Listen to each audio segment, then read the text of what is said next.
Obrigado, Rafael. Gente, então a partir de agora está gravando, tá? Se eventualmente alguém discordar, infelizmente a pessoa vai precisar se retirar, porque não temos outra alternativa. Eu não sei se todos têm hábito com o Meet, quem é de fora do programa talvez não tenha, vocês só vão entrar na filmagem se vocês se expressarem no som. E se vocês se expressarem no chat, aí gera uma documentação também. Agora, se vocês ficarem igual a Juliana está, isso não vai aparecer em lugar nenhum. Edu R. Monize. Ó, que legal, gente da graduação também. A Monize é nossa estudante aqui da graduação, para quem não sabe.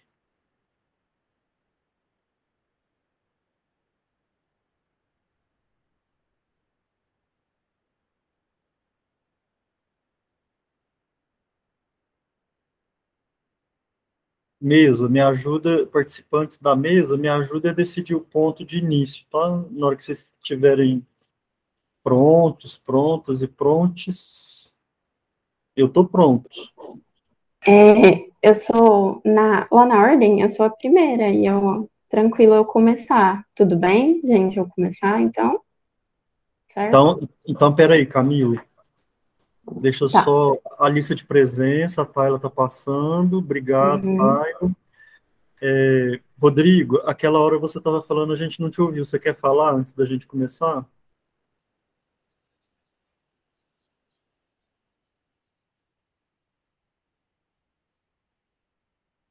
Acho que não. Apresentadores, atentem para o tempo, 10 minutos. Parece que o Rodrigo deve estar com problema de som, né? Ó, então, Camila, eu só vou fazer a abertura conforme está designado aí, que é o meu papel, e aí a gente prossegue com as apresentações. Por minha ordem, não precisa ser a que eu vou ler, tá? Mas se quisermos sermos fiéis à organização, a gente segue. Então, gente, boa tarde a todos, todas e todes. Essa é a mesa que tem como eixo central Psicologia e Saúde. Eu sou o professor Thales Vilela Santeiro, professor permanente do programa e do Departamento de Psicologia aqui da UFTM. Então, a gente vai ter a apresentação de 5 trabalhos. Projeto de pesquisa em andamento da Camila, orientada pela professora Carolina Rosa Campos, pensando o cuidado de quem cuida, perfil de cuidadores de residências terapêuticas sob o olhar da psicologia positiva. Epsica é um outro estudo das publicações de psicanálise na América Latina, que será apresentado pelo Rodrigo Eurípides da Silveira e pelo professor Álvaro da Silva Santos, orientador. Sempre assim, o primeiro nome é o orientando, o segundo é o orientador, tá?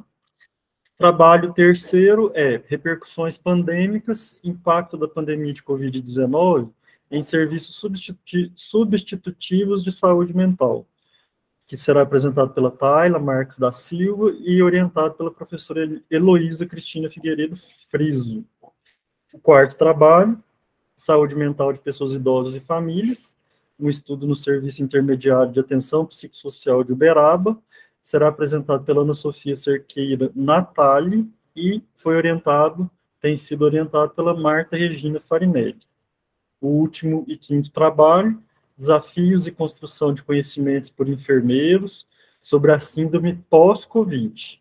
Será apresentado pela Ayane Mara da Silva e tem sido orientado pela professora Cíntia Bragueto Ferreira. Então, cada um dos apresentadores, o professor Rafael já reforçou aí, tem 10 minutos para expor o seu trabalho, o que organizou. Bem-vindos todos que chegaram depois. Eu sou o professor Thales, nós estamos na mesa Psicologia e Saúde. Tem previsão total de 1 hora de duração. Passo a palavra, então, a Camila. Oi, pessoal, boa tarde, né? Então, eu sou Camila, né? Então, eu sou mestranda do programa, também sou psicóloga, formada pela UFTM, e o meu trabalho se chama Pensando o Cuidado de Quem Cuida, o perfil de cuidadores de residências terapêuticas sob o olhar da psicologia positiva, né? Então, eu vou trazer aqui a minha pesquisa, vai ser mais uma conversa, e aí, se vocês tiverem dúvida, depois vocês vão trazendo, tá? A minha orientadora é a professora doutora Carolina Rosa Campos, tá? Então, gente, os serviços residenciais terapêuticos, eles são dispositivos que foram criados a partir da reforma psiquiátrica, né?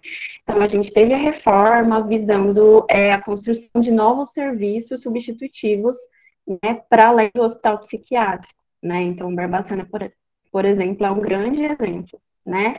Então, o que que acontece? Aquelas pessoas que estiveram em Barbacena, em todos esses hospitais, algumas não têm vínculo familiar, não tem ninguém, né? Não tem nenhum tipo de vínculo.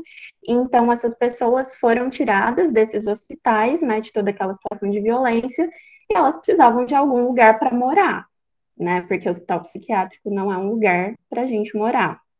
Então, né, com toda essa questão das políticas públicas em saúde mental, foi criado o serviço residencial terapêutico. Inclusive, eu às vezes questiono esse nome, porque o objetivo do lugar é ser uma casa, né? Então, por que terapêutico?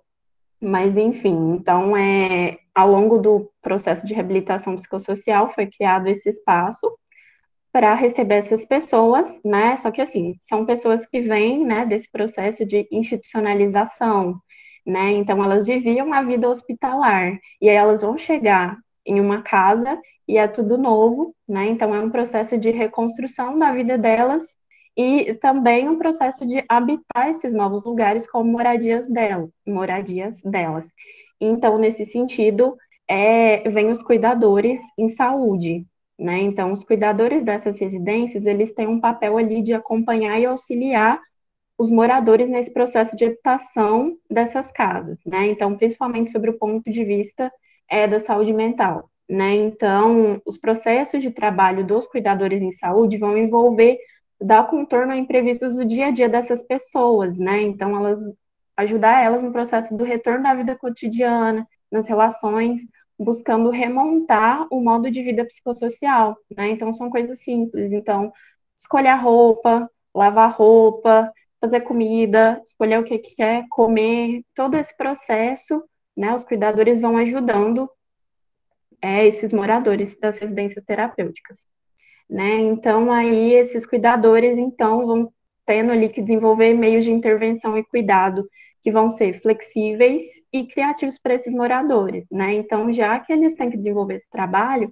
eles vão precisar estar capacitados profissionalmente e pessoalmente, né? Então, com habilidades, competências que vão fomentar o trabalho deles, né? Então, nesse sentido, é importante a gente pensar no papel desses cuidadores, né? Porque a gente precisa também construir espaço dentro da reabilitação psicossocial para o cuidado dos trabalhadores, né? Porque só assim também a gente vai conseguir se afastar desse modo tradicional do enfoque psicopatológico e desenvolver estratégias e intervenções para o cuidado desses profissionais.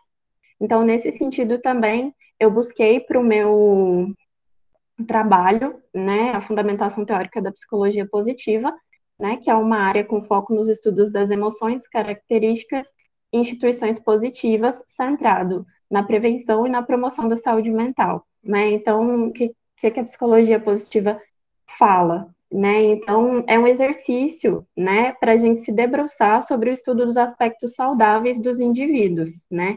Nos aspectos que vão fazer com que ele e a sua comunidade se desenvolvam de forma saudável, né? Isso também não quer dizer que a gente vai parar de olhar para as coisas negativas e para o sofrimento, né? Mas que a gente vai olhar também para esses aspectos saudáveis. Então, para o meu trabalho, eu escolhi alguns conceitos que são o bem-estar subjetivo, a paixão pelo trabalho, a autoestima e o funcionamento ótimo em sociedade. Não vai ter como, gente, eu esmiuçar esses conceitos aqui, porque eles são complexos, mas depois, se vocês tiverem dúvidas, vocês vão estar me perguntando, por favor. Né? Então, os meus objetivos são realizar uma revisão integrativa de literatura acerca dos cuidadores de residências terapêuticas, então, visando identificar pesquisas que deem suporte para a compreensão acerca do perfil dos cuidadores das residências terapêuticas, que é o meu estudo 1, e também, no estudo 2, realizar um estudo empírico junto a 50 cuidadores de residências terapêuticas. Né? Então, nesse estudo, eu vou investigar os estados emocionais de ansiedade, depressão e estresse, e também o perfil desses cuidadores em relação aos aspectos psicológicos positivos. Então, em relação ao estudo 1, né, ele está em andamento, né, então eu fiz uma revisão em algumas bases, que são a Biblioteca Virtual em Saúde, a Redalic, a CAPS Periódicos, a ICIELO também, e teve algumas outras bases, mas eu não encontrei estudos suficientes, né, aliás, eram artigos repetidos, né, então, uma característica que eu encontrei fazendo essa pesquisa foi que não existe uma padronização de descritores. Isso também diz da escassez de estudos sobre os cuidadores. Então, em cada uma das bases, eu tive que ir descobrindo os descritores que davam certo, que eu achava mais pesquisas. Né? Então, eu peguei artigos em periódicos, pesquisas que falavam sobre cuidadores, junto com residência terapêutica e inovação de qualquer área do conhecimento, pesquisa que utilizasse questionários ou entrevistas, todo tipo de estudo. Né? A única coisa que eu não peguei foi artigos que estivessem completos, artigos repetidos também, e pesquisas que usassem a terminologia cuidadores e não tinha a ver com residência terapêutica. Né? Então, eu fiz uma sistematização desses estudos que eu achei, né? E ao todo foram 15 artigos. E uma das coisas que dá para perceber, assim, como uma discussão inicial, né, é que existem muitos poucos estudos sobre esses cuidadores, e tem toda essa questão também dos descritores, né, que não tem nenhuma padronização, então é como se cada pesquisador colocasse o descritor que acha que tem que ser. Então, isso também diz da escassez, né, dos estudos que a gente tem, e também tem a própria questão de, às vezes, é um estudo sobre os cuidados com os cuidadores, mas está dizendo dos moradores. Então, a maioria dos estudos que eu encontro é sempre sobre a construção das casas ou sobre os moradores. O foco nunca é os cuidadores, né? Outro fato que justifica também a minha pesquisa. Então, pessoal... Então, eu vou contar um pouquinho sobre o estudo 2 agora. Né? No estudo 2, eu vou usar alguns instrumentos que são um questionário, né? Então vai ter um perfil sociodemográfico desses cuidadores, que vai ter identificação, que é basicamente idade, sexo, estado civil, escolaridade, e também algumas perguntas em relação à atuação na residência terapêutica. Então, há quanto tempo está no serviço, como que ingressou lá, como que é o trabalho, características positivas e principais desafios. E depois desse questionário, eu vou usar algumas escalas, né? Então, essas escalas e esses conceitos que eu escolhi, eu e a minha orientadora, a gente escolheu pensando que esse material todo já está adaptado no Brasil, né? Então, essas escalas também têm acesso tranquilo, já, e também a linguagem é acessível, é objetivo, então a gente pensou nisso tudo. Né? Então, a primeira é a escala de depressão e ansiedade e estresse, que é a DAS-21, porque a gente quer entender os estados emocionais dessas pessoas em relação ao estresse, ansiedade e depressão. A escala de satisfação da vida, né, que contempla o conceito de bem-estar subjetivo, a escala de afetos positivos e negativos, a escala de paixão pelo trabalho, a escala de autoestima de Rosenberg e a escala de funcionamento ótimo em sociedade, né? E aí essa escala também, ela tem várias subdivisões que vão dizer do físico, do mental, das relações profissionais, das relações não profissionais, dos relacionamentos amorosos, então ela é bem numa visão assim global da saúde. E aí, por fim, né, a coleta de dados ela está sendo realizada, né, por meio da plataforma do Google Forms, né, e aí o link de acesso está sendo divulgado nas mídias sociais, e também eu estou conversando com pessoas que eu conheço da rede, que trabalham em instituições, então que eu sei que estão ali em contato com cuidadores de residências terapêuticas, é assim que eu tenho feito, né, e também a construção e organização dos formulários e instrumentos também foram realizadas de acordo com as orientações e instruções do CEP, né, para a gente garantir o cumprimento das demandas éticas, né? E depois os resultados vão ser analisados por estatística descritiva, comparação das médias, e também a correlação de dados obtidos pelo questionário e pelos demais instrumentos. Então, pessoal, é isso sobre os meus 2 estudos. Muito obrigada, tá? Se alguém tiver alguma dúvida depois. Uau, Camila, cravada, hein? Gente, então, enquanto a Camila estava apresentando, o número de participantes aumentou, aí eu estou recolocando algumas coisas no chat, tá?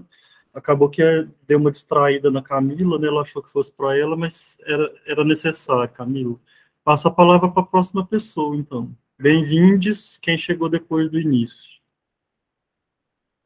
Olha a Nilva aí, ó. Tem gente que eu só vi faz muito tempo. Então, na sequência do planejamento, seria o Rodrigo. Você está pronto, Rodrigo? Bom, eu vou tentar. Vocês me ouvem? Ah, agora sim. Agora sim. Consegui trocar o dispositivo a tempo, que bom. Bom, eu vou jogar aqui uma apresentação, acho que vai dinamizar melhor a conversa. Tudo bem? Olha. Só um minutinho, gente.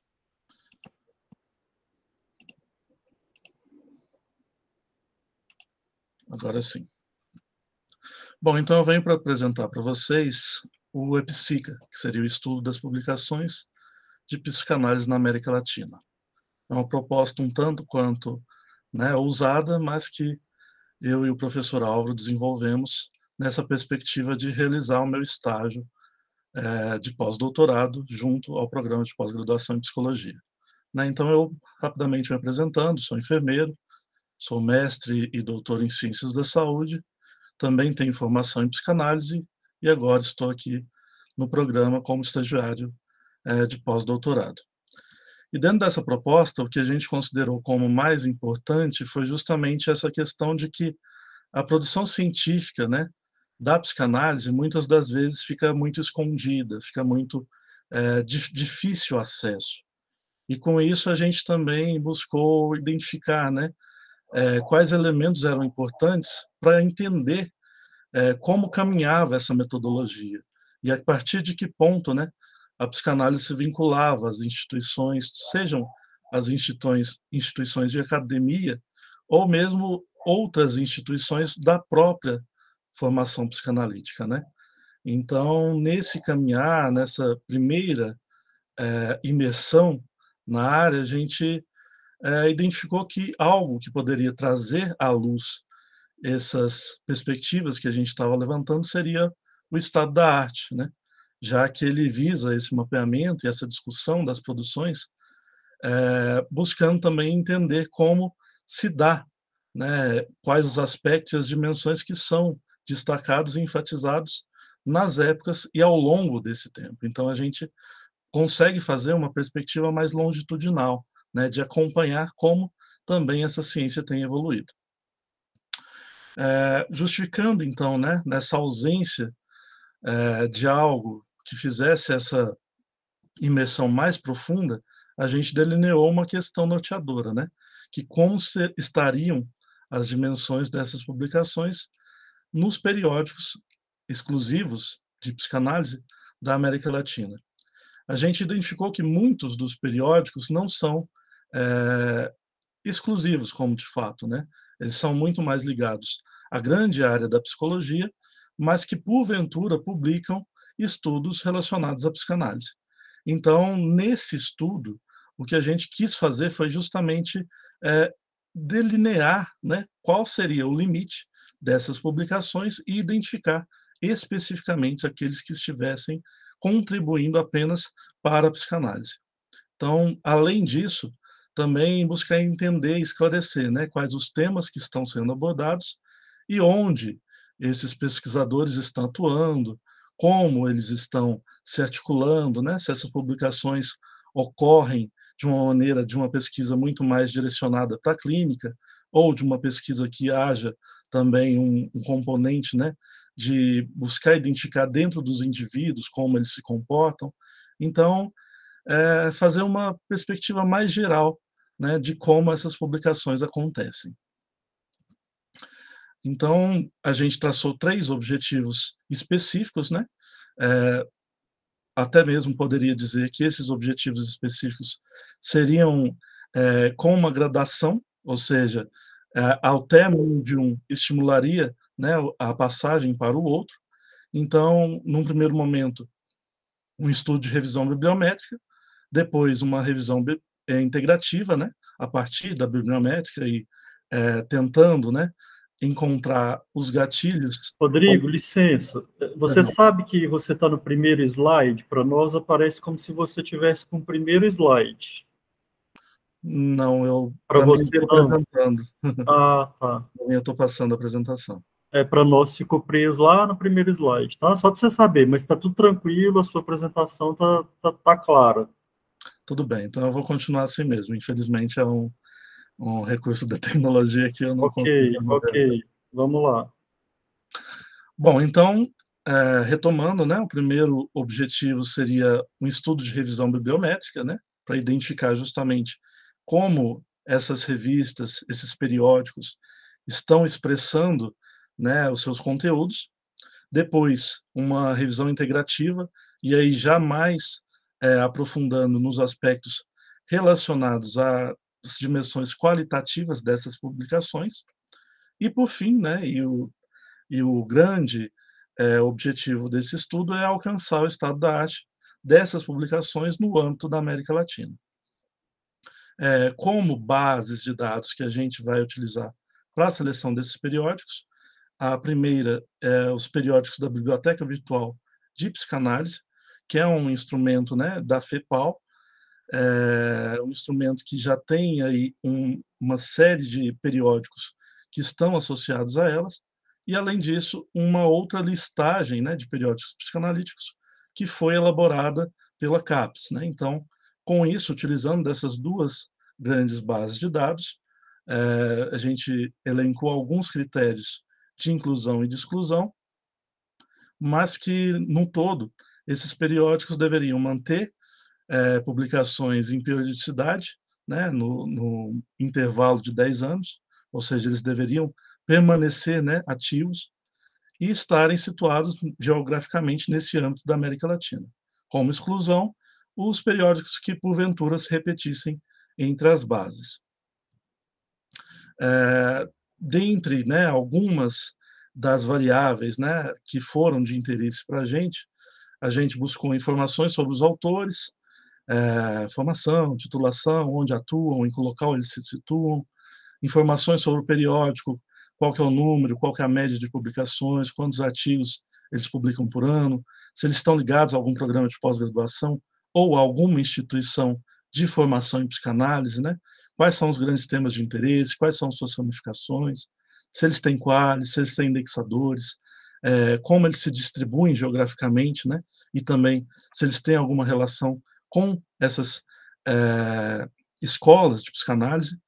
Para revisão integrativa, a gente utilizou também a crítica, né, a avaliação das fontes incluídas pelo CASP, né, que é um critério, um programa crítico, né, das habilidades de avaliação, que visa justamente identificar quais são, né, os estudos que têm maior relevância, e aí a gente tem vários outros itens de análise, né, que porventura eu posso disponibilizar para vocês posteriormente, mas que a gente também buscou identificar dentro dessa perspectiva da revisão integrativa, se havia algum posicionamento crítico, né, de como se publicava, justamente, se publica, né, nessa área, identificando também possíveis lacunas e as evidências de como isso se dá com aplicações na prática clínica.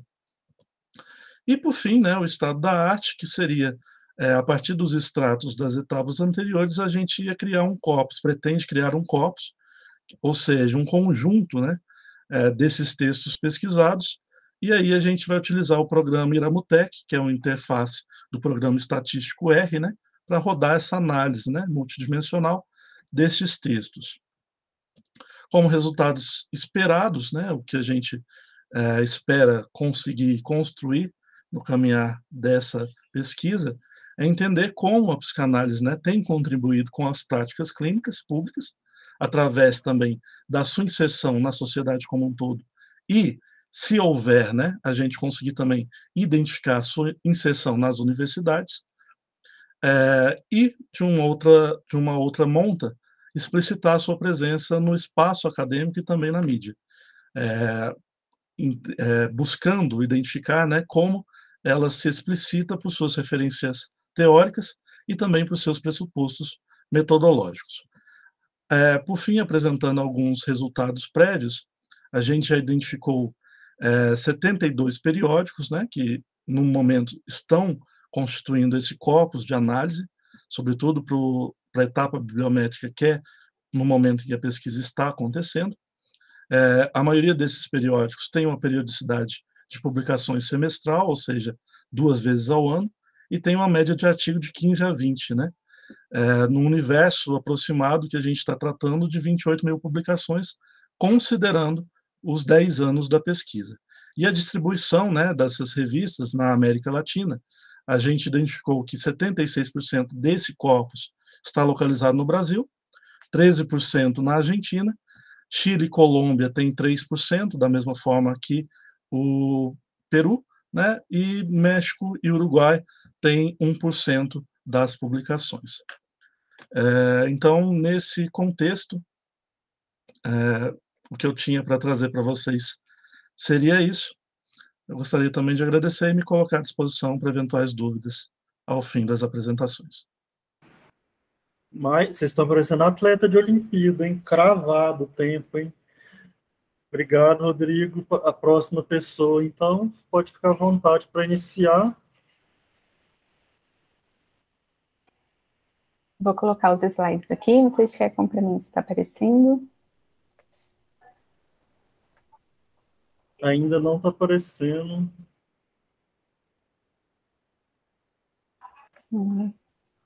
Se alguém chegou depois do início, tiver alguma dúvida, encaminhe aí no chat que a gente tenta responder. Como que está aí?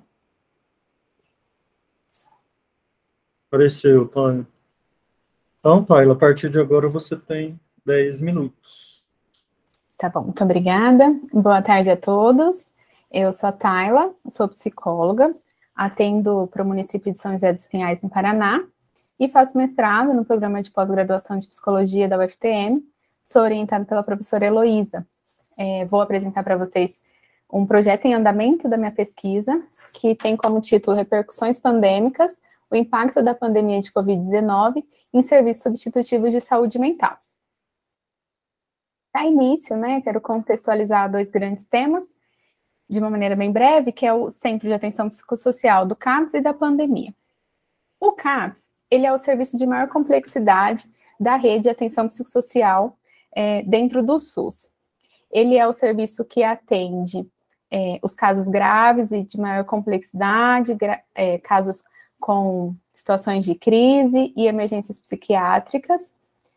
Ele vem com uma lógica de substituir os antigos hospitais psiquiátricos. Como bem a Camila trouxe na introdução dela, a reforma psiquiátrica mudou a forma de atender a população em relação à saúde mental no Brasil, e isso surgiu novos serviços. O CAPS é o serviço que vai atender os casos mais graves.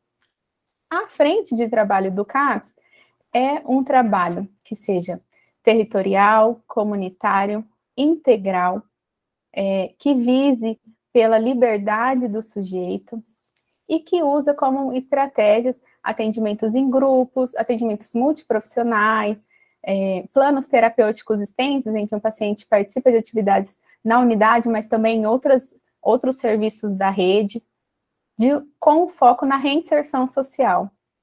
Então, ele é um serviço que tem essa perspectiva de cuidado integral em saúde mental. Certo, essa é como o CAPS funciona, né?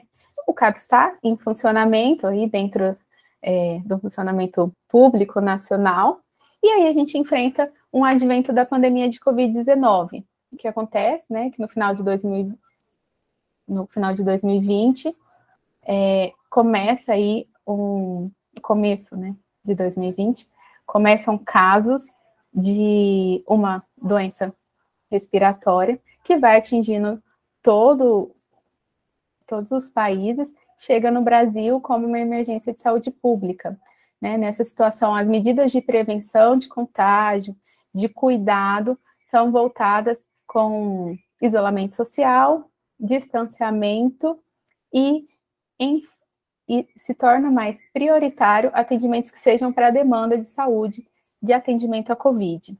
Então, são elencados ali serviços que são considerados essenciais ou não, toda uma mudança na logística de toda a sociedade e que atinge diretamente a vida dos indivíduos. Como que esse advento impacta o Centro de Atenção Psicossocial?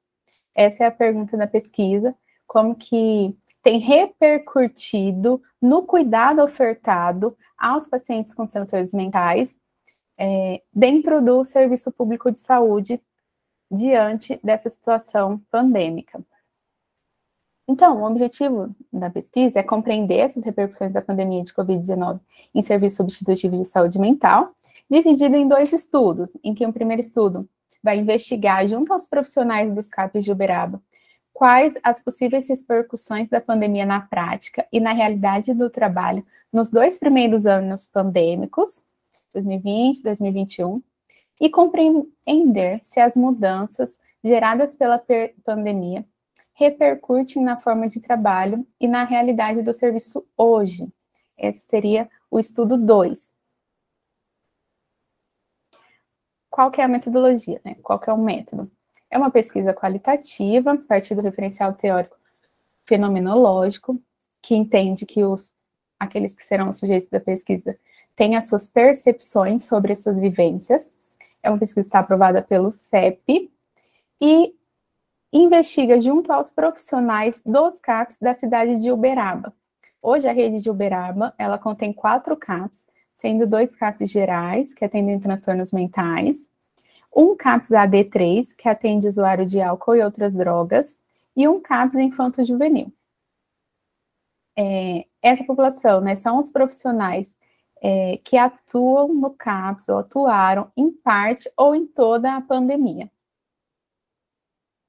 Ela é dividida em 2 etapas, em que o profissional ele vai responder um formulário online a respeito das suas percepções com perguntas bem objetivas sobre o momento antes da pandemia, como foram as mudanças que aconteceram logo no início da pandemia, em relação ao plano terapêutico, a forma de trabalho no CAPs, em relação à demanda, em relação à rede de saúde mental e em relação à rede de outros serviços do município. E uma segunda etapa, que são as entrevistas semi-estruturadas. O profissional que aceitar, ele dá continuidade na pesquisa, relatando um pouco mais as suas percepções, para além das respostas que foram colocadas nas perguntas fechadas. Bom, até o momento, a gente tem resultado de 6 participantes no formulário online. Os participantes, até o momento, são todos do CAPs AD3. Isso já vai direcionar essa primeira análise para esse olhar dentro dessa instituição. Qual que é a característica desse profissional que participou? Quanto tempo ele está no CAPs?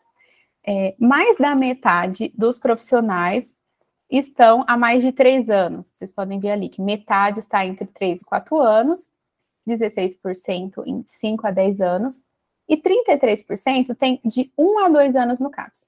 Ou seja, todos esses que responderam pegaram parte da pandemia ou a pandemia como um todo, considerando o antes da pandemia também. Esses que estão há 3 a 10 anos pegaram o antes, durante e hoje na pandemia. Não tivemos nenhum profissional que tenha menos de 1 ano no serviço. Como que eles avaliam a composição da equipe durante a pandemia? Eles relatam um aumento, uma diminuição na quantidade da equipe. Então, houve uma mudança quantitativa na estrutura dos profissionais. E também eles percebem que teve uma mudança significativa das pessoas da equipe. Além de ter diminuído, houve troca de profissionais. Então, chegaram profissionais novos, profissionais que já estavam no serviço não estavam mais. Quanto à saúde do profissional, um outro tópico que eles responderam, o que eles apresentam é como eles avaliam a sua saúde mental e física antes da pandemia, em 2019, e como eles avaliam hoje, em 2022. Vocês podem perceber ali que no antes, em 2019, a gente tem 20% que considera boa, não, ótima, 40% boa, 40% considera regular. Então, a gente tem saúdes de ótima para regular. Em 2022, a gente não tem ninguém com saúde considerada ótima, através das próprias percepções. A gente tem saúde boa, regular e ruim. Teve uma queda aí nessa autoavaliação de como eles se sentem. Sobre o funcionamento do CAPS.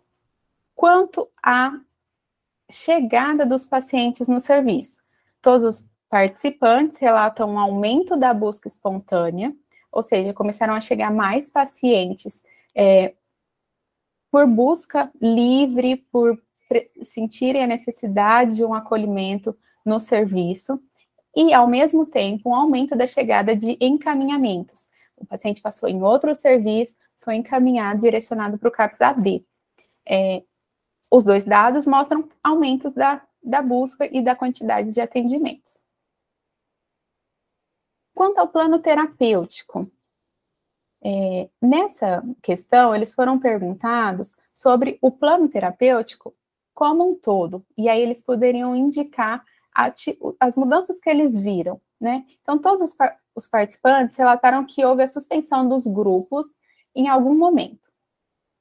Né? 5 participantes relatam que houve a suspensão da convivência em algum momento. A convivência é uma estratégia, né, de atendimento também do CAPS, que é coletiva, e o aumento de atendimentos individuais. Isso mostra, né, de fato, a presença das medidas de distanciamento, afetando ali a forma de atender, mudando para atividades grupais coletivas para atendimentos individuais. Também eles relatam que houveram, nos planos terapêuticos, apenas atendimentos remotos em algum momento durante a pandemia, planos terapêuticos com apenas acompanhamento médico, e a inclusão de pacientes em atendimento que não são característicos de CAPS, ou seja, não acompanham os critérios para estar na complexidade do serviço, mas estavam sendo atendidos. Acredito que meu tempo tenha terminado, né? Você me dá um feedback? Thales. Vou continuar. Você me chamou? Tá, meu tempo acabou? Fiquei preocupado. Quantos slides faltam? Ai, deixa eu ver. 5. 4, Ixi, que é uma referência. 5 é meio muito, hein? Dá uma acelerada aí daquelas. Tá. Enfim, essas são as mudanças no plano terapêutico, com mais atendimentos remotos, mais planos com acompanhamento médico e mais pacientes que não são do serviço. Um pouquinho da discussão desses dados, houve uma mudança na forma de atendimento através do plano terapêutico, com novas estratégias de atendimentos remotos, atendimentos por telefone. Isso coincide com outras características de outros estudos, e também a suspensão dos grupos em algum momento. Isso torna, possivelmente, o serviço com uma mudança da característica de atendimento para talvez uma característica mais ambulatorial, medida que tem pacientes com apenas um tipo de atendimento, um atendimento médico. Também teve alguns, então, desses dados até o momento, impactos na saúde do trabalhador, uma piora nessa autoavaliação da saúde, que pode estar relacionado a aumento da carga de trabalho, diminuição da equipe, que eles mesmos citaram. Isso coincide com outros estudos que apontam talvez o medo dos profissionais de contaminação, restrição das práticas que eram vividas antes, de lazer e apoio, né? E falta também de apoio da gestão. Essas são hipóteses que serão confirmadas com a continuidade dos estudos nas entrevistas. Teve um aumento da demanda, que também se relaciona com outros estudos que apontam um aumento do consumo de álcool e outras drogas no período da pandemia, até como uma estratégia para lidar com toda a dificuldade que estava sendo vivida, e também pode estar relacionada à diminuição de outros serviços para atendimento em saúde mental, e aí sobrecarrega o serviço especializado. Outros estudos também apontaram as possíveis causas que serão ainda investigadas nas entrevistas. Até o momento, esses dados são só do CAPS-AD, e eles já permitem olhar a realidade do mesmo. Esses dados ainda continuarão em investigação para a expansão de participantes de outros CAPs da cidade, para conhecer as outras realidades vividas, e também com aprofundamento através das entrevistas. Essas são as referências, obrigada, desculpe pelo tempo. Obrigado, Tayla, parabéns. Próxima pessoa. Boa tarde, pessoal. Estão me ouvindo? Perfeitamente. Vou colocar aqui para compartilhar.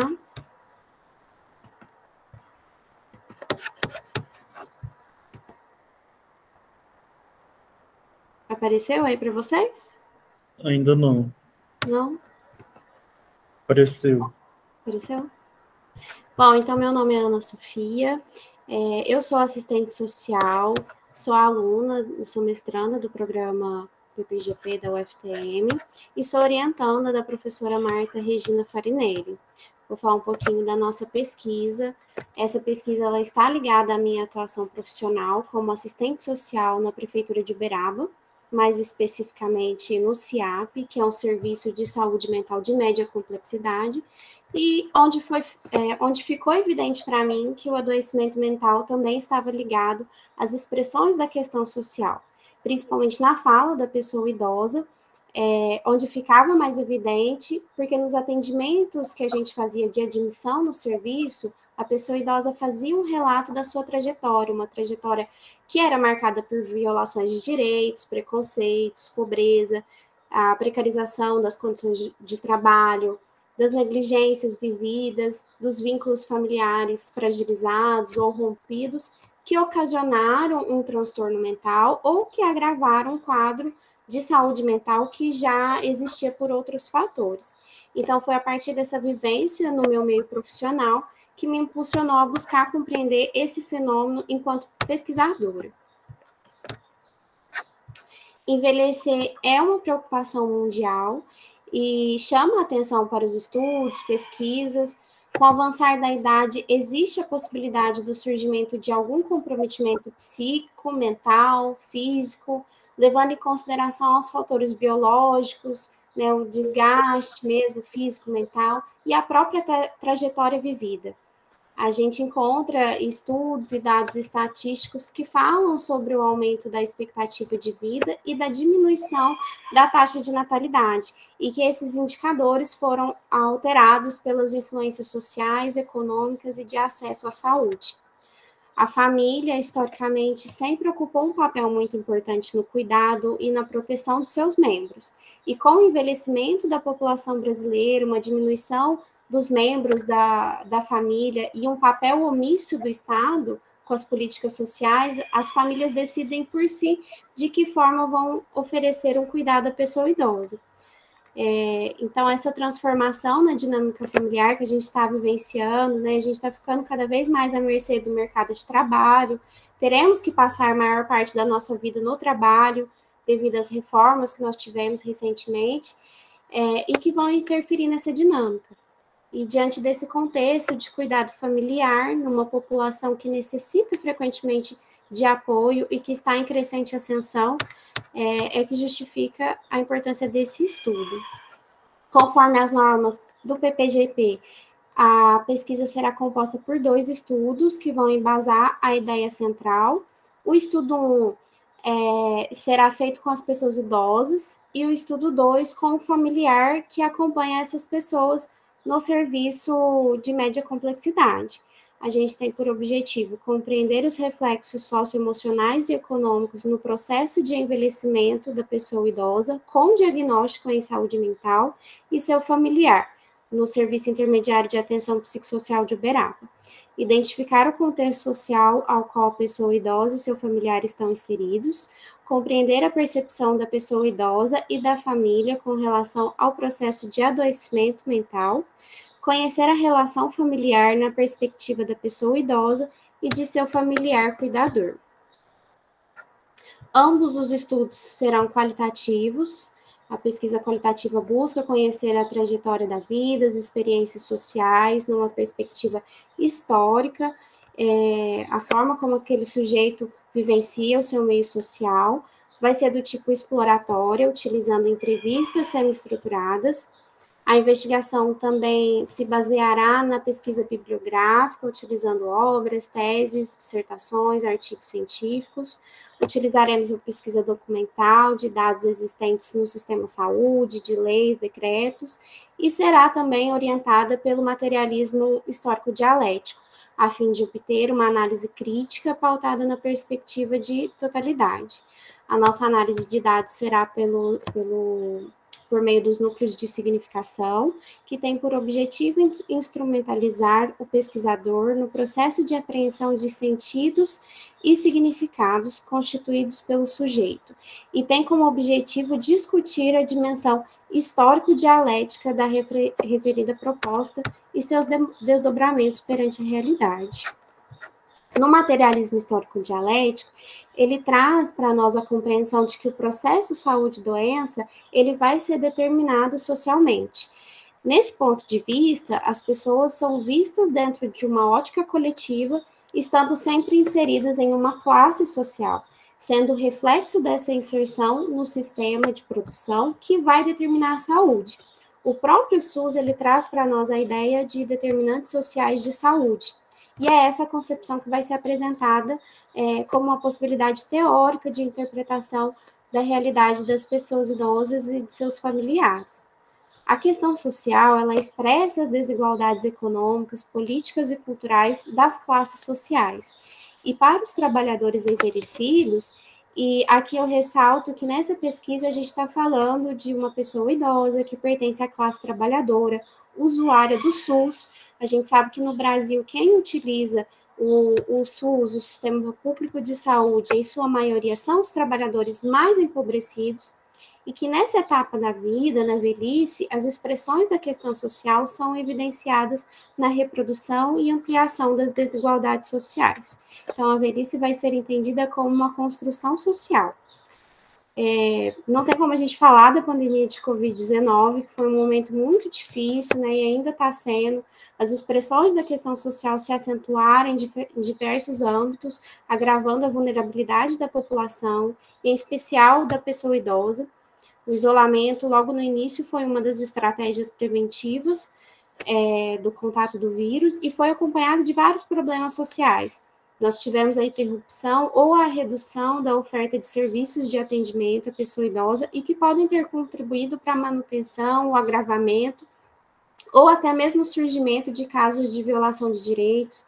Também o luto, né, pode ter se intensificado alguns sintomas relacionados à depressão, ansiedade e impactos na funcionalidade e independência da pessoa idosa.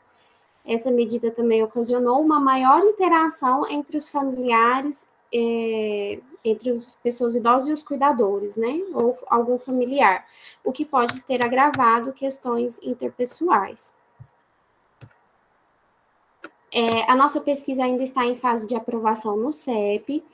A gente espera responder aos objetivos propostos nesse projeto e os debates voltados a essa temática permitam o entendimento de um fenômeno atual e complexo e que possibilite novas estratégias de intervenção na realidade social, favorecendo a ampliação das políticas públicas e fomentando novas pesquisas. O principal objetivo de uma pesquisa, né, vinculada a uma universidade pública é que isso retorne para a população usuária, né, desenvolver novas estratégias de intervenção, ampliando as políticas públicas e intervindo mesmo na realidade social das pessoas.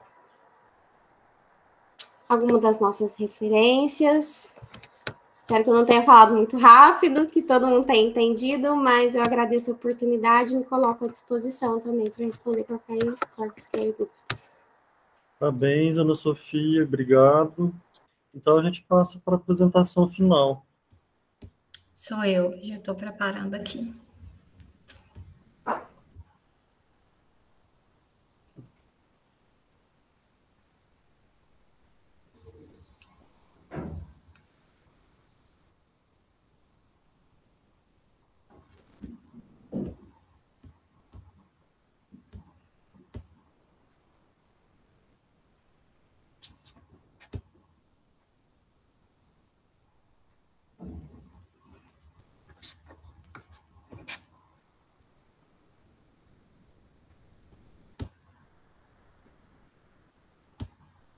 Estão conseguindo ver? Tá ajeitando aí, deu. Eu? Bom, meu nome é Ayane, eu sou enfermeira, né? E sou mestranda do programa de pós-graduação em psicologia e vou falar um pouquinho sobre a minha pesquisa, que tem como orientadora a professora doutora Cíntia Bragueto. O título da pesquisa, então, é Desafios e Construção de Conhecimentos por Enfermeiros sobre a Síndrome Pós-Covid. Bem, como a Tayla mencionou, em dezembro de 2019, no final do ano, surgiram aí casos de pneumonias graves, né, sendo então descoberto um novo subtipo de coronavírus, o SARS-CoV-2, que logo se alastrou por todo o mundo e deflagrou a pandemia de Covid-19.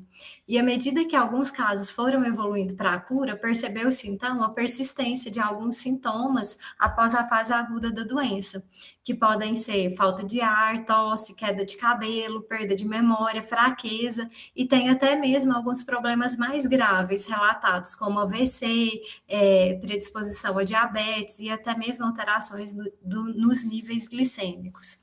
A fisiopatologia, ou seja, a causa da síndrome pós-Covid, ela é ainda incerta e preconiza-se, então, que se tenha uma abordagem holística, né, centrada no indivíduo, de forma individualizada e multidisciplinar. Bom, com a pandemia, trouxe diversos desafios para toda a população, principalmente para os profissionais de saúde. E dentro desse contexto, destaca-se bastante a enfermagem, que esteve na linha de frente, enfrentou vários desafios, além dos que a gente já vivencia, que é baixos salários, desvalorização, somou-se ainda o medo de uma doença desconhecida, a insegurança, as mudanças frequentes nos protocolos e na organização do serviço. Então, como exigência do programa de pós-graduação, serão desenvolvidos 2 estudos. O projeto ele já foi aprovado pelo CEP, da UFTM, e está em andamento. Vou falar um pouquinho agora sobre o estudo 1. O objetivo do estudo 1 é compreender como a chegada da pandemia impactou os enfermeiros que atuam em uma unidade de pronto atendimento e como esses profissionais descrevem o conhecimento relacionado ao cuidado prestado a pacientes com síndrome pós-Covid. Quanto à metodologia, trata-se de uma pesquisa qualitativa, descritiva, e tem como aporte metodológico o construcionismo social, e tem como interesse a realidade social e o saber dos enfermeiros que prestam assistência a pacientes com sintomas respiratórios e síndrome pós-Covid. A pesquisa está sendo desenvolvida numa unidade de pronto atendimento 24 horas do município de Uberaba. Foi escolhido esse local por ter se tornado porta de entrada, né, para receber esses pacientes durante o período da pandemia. Ela está sendo desenvolvida no formato remoto devido às incertezas do período pandêmico e como critérios de inclusão foram selecionados enfermeiros de ambos os sexos, contratados pela empresa que faz a gestão da UPA, especificamente aqueles que atuam na ala destinada a sintomas respiratórios.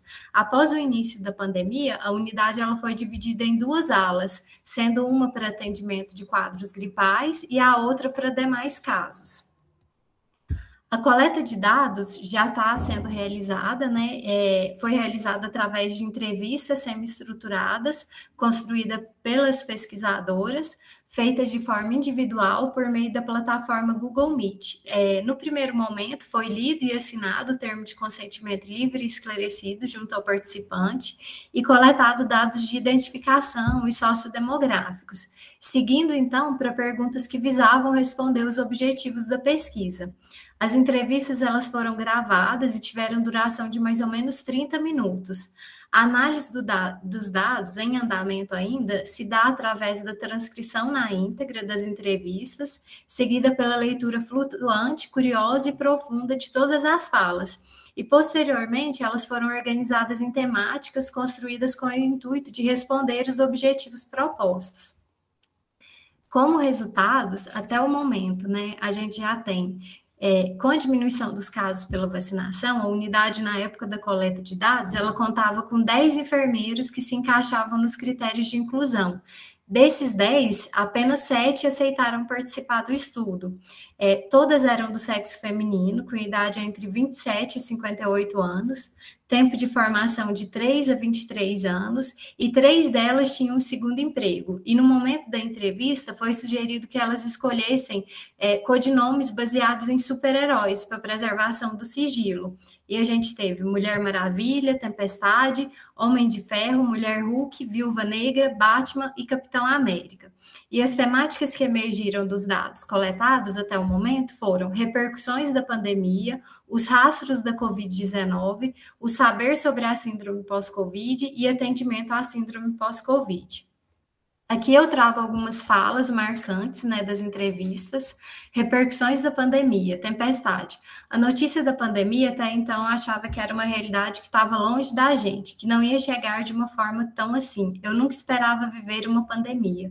Mulher Hulk. E o meu maior medo era de voltar para casa, estar com a doença, ser assintomática e passar para minha família. Os rastros da Covid. Mulher Maravilha. Eu fiquei impressionada de ver o que o vírus causa na pessoa, o que ele deixa de sequela. O saber sobre a síndrome pós-Covid, Mulher Maravilha. E a gente ia conversando com os médicos, pedindo orientação, pedindo aos colegas. Ninguém conhecia nada, se aquilo era realmente um pós-Covid. Até os médicos estavam perdidos. Capitão América, nós não tivemos curso ou capacitação para atender pós-Covid. E atendimento aos pacientes com síndrome pós-Covid. Tempestade, a unidade está preparada para atender esses pacientes. A equipe está preparada, a unidade tem suporte para atender, equipe capacitada, dá para acolher bem. Batman, acredito que a gente tem mais o básico lá, assim, o primeiro atendimento. Acho que ainda falta um pouco de conhecimento em todas as partes profissionais. Bom, até o momento, como discussão, a gente verificou que o perfil predominante de profissionais que atuaram na pandemia foi o feminino, assim como na unidade pesquisada também. A pandemia, ela gera um estado de alerta e preocupação excessiva aos profissionais. O medo de contaminar os familiares foi um sentimento unânime entre as participantes, o que causou nelas sentimentos de tédio, exaustão, solidão, ansiedade e até mesmo depressão, por estar afastada, né, nesse distanciamento.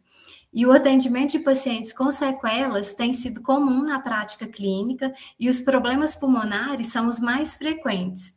Apesar da unidade não ter ofertado um tratamento específico para atendimento após Covid e nem ter um protocolo para esses atendimentos, as profissionais elas buscam conhecimento através das vivências e troca de experiências com outras categorias. Falar um pouquinho sobre o estudo 2 agora. O estudo 2 ele tem como objetivo compreender como as artes podem contribuir para o enfrentamento dos desafios vivenciados por enfermeiros que atuam em urgência e emergência na assistência a pacientes com Covid-19. Também é uma pesquisa qualitativa descritiva com aporte metodológico construcionismo e será realizada na mesma UPA do estudo anterior e terá como amostra os participantes do estudo 1, que ao final da entrevista são convidados para participar da segunda etapa. A coleta de dados, ela vai ser feita por meio da proposta desenvolvida por uma psicóloga, que é especialista em práticas narrativas, chamada Adriana Miller. A metodologia chamada Ritmos da Vida, ela é originalmente desenvolvida em várias etapas, e cada participante deve usar como metáfora um instrumento musical, para assim abordar aspectos vivenciados, sejam positivos ou negativos, e até mesmo algum trauma vivenciado. A nossa proposta é desenvolver a metodologia em 2 oficinas, devido à jornada de trabalho das enfermeiras. E a análise de dados vai ser feita com a transcrição das gravações e descrição dos desafios e sentimentos relatados, além das estratégias usadas pelos profissionais para amenizar tudo que foi vivido. Bom, também já está em andamento, até o momento a gente já fez as 2 oficinas e teve a presença de 4 enfermeiras que participaram do estudo 1. Foi Mulher Maravilha, Tempestade, Capitão América e Viúva Negra. E esse estudo ainda está em análise. Como considerações finais, até o momento a gente pode perceber que, apesar dos desafios e sofrimento ocasionado pela pandemia, as enfermeiras elas continuaram ofertando um atendimento de qualidade e preocupando-se com a humanização da assistência. Elas têm construído seus conhecimentos por meio de pesquisas individuais e troca de experiências com outras categorias. Aqui são algumas referências e obrigada. Espero que eu não tenha passado o tempo. Não passou nem um minuto, pelo contrário. Você usou o tempo também cravado.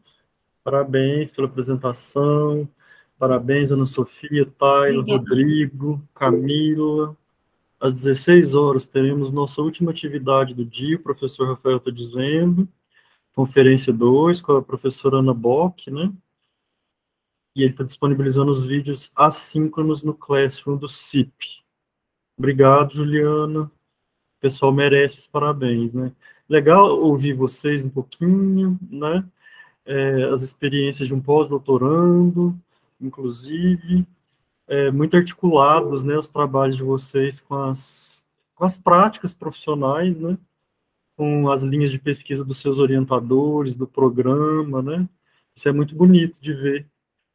O quanto que vocês estão contribuindo para que a gente se mantenha um programa interessante, né? Chegamos a ter 31 pessoas online, e isso é, tipo assim, miraculoso, né? É extraordinário. Depois do que a gente viveu aí na pandemia, tanta internet na veia, né? Ter esse tanto de gente aqui hoje é muito bacana, né?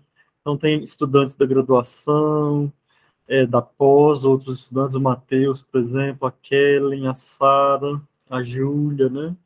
Da graduação da UFTM eu vejo a Monize, a Beatriz Chapina, a Ágata, a Rafaela. Então, bem-vindo a todos, assim, nessa parte final, que a gente pode agora trocar uma figurinha muito rapidamente, porque o tempo está curto, né? Quem puder, quiser comentar alguma coisa sobre os trabalhos que foram apresentados, tem alguns elogios aí, né? Parabéns, diversos parabéns, isso mesmo, gente. A gente, mais uma vez, tem vivido ataques à ciência, né? E essas pequenas micropolíticas de encorajamento, assim, em relação ao que está acontecendo aqui hoje, são fundamentais para a nossa vida, né, e para a nossa saúde mental, para que a gente também encontre sentido no que a gente faz, no apoio que os nossos colegas podem dar para nós, né. Não deixem de estarem atentos a esse tipo de atitude, pequenas atitudes que podem fazer grande diferença. Alguém gostaria de comentar? Perguntar? Quanto desafio, né? Que vocês estão vivendo. Mais parabéns. Temáticas importantes, né? Socialmente, cientificamente. Muito trabalho, né, gente? Então, a gente vai vendo isso nos trabalhos que são apresentados, né? Rigor metodológico. A gente vai vendo que estamos num bom caminho de nos tornarmos pesquisadores, né? Mais parabéns.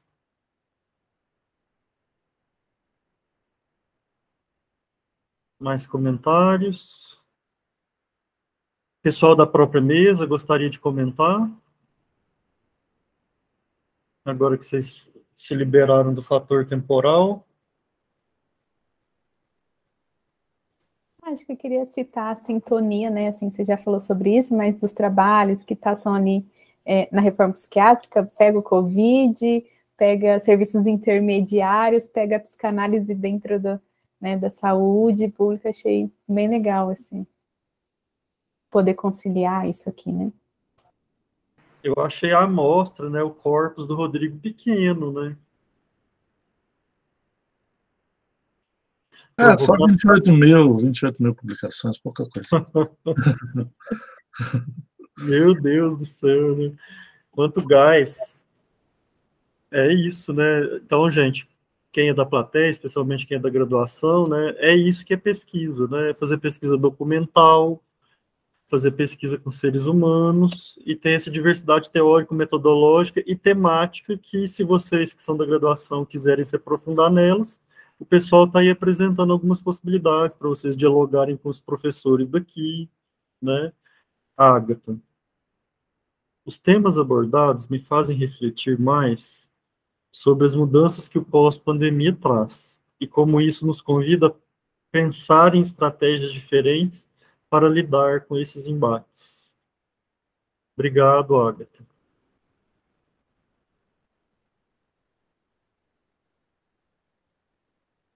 Muito bom.